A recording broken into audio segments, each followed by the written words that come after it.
پہلی بات تو یہ کہ یہ ایک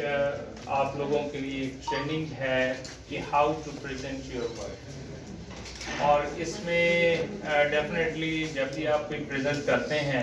اپنے کام کو، چند چیزیں شاید آپ لوگوں نے بھی نوٹس کی ہوں کہ ان ڈفرینٹ اسپیچز میں کہیں نہ کہیں کچھ نہ کچھ خلا موجود تھا، اور وہ کیا تھا، وہ اس میں یہ دیکھنا چاہیے پریزنٹیشن دیتے ہوئے کہ جس وقت آپ ٹاپک دیں اس کے ساتھ ایک پراپر میتھڈالوجی ہونی چاہیے، اور میتھڈالوجی کے ساتھ آپ کے ریزلٹس بھی ہونے چاہیے۔ اگر آپ نے میتھڈالوجی میں کوئی 2-3 میتھڈ ڈال دیے، جس طرح ہم کرتے ہیں کہ اپنے تھیسس اٹھا لیا، ایک اسپیکٹ پہ ہم نے پیپر پریزنٹ کر دیا، لیکن اس پتہ چلا کہ اس کی میتھڈالوجی تھی، اس میں جو پیرامیٹرز تھے وہ پیپرز میں جو ہے کم تھے، تو آپ کو ایز اے ریویور اگر دیکھنا ہے،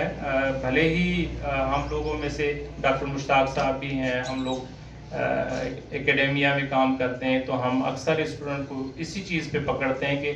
آپ نے ایک میتھڈ دیا، اس کے ساتھ ریزلٹس میچ کیوں نہیں کر رہے، یا آپ نے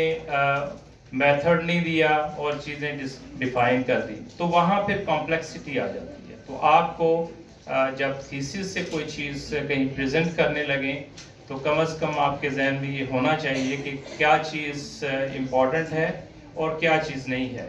اور کس چیز کو آپ نے زیادہ ایکسپریس کرنا ہے اور کس چیز کو سے آپ نے بچنا ہے جس پہ آپ کی کوئی ویکنیس ہے، ویک پوائنٹ ہے۔ تو ہمیشہ جس کو کہتے ہیں نا، اچھا پریزنٹ کریں گے تو اپریسیشن ملے گی، اگر کہیں کوئی فلا آ جائے گا تو آپ پکڑے جائیں گے کہ یہاں پر تھوڑی سی مسنگ ہوئی۔ اوورآل پریزنٹیشن بہت اچھی تھی، اور سب نے اپنے حساب سے اپنے اس کے مطابق، ڈاکٹر انیل کو میں اس لیے وہ نہیں کرتا کیونکہ یہ سینئر آدمی ہے، تو انہوں نے جو ہے وہ جو چیز آپ کو پریزنٹ کی، اور ریئلی وہ ایک انجوائنگ آپ کے لیے ہوگا کہ فیلڈ میں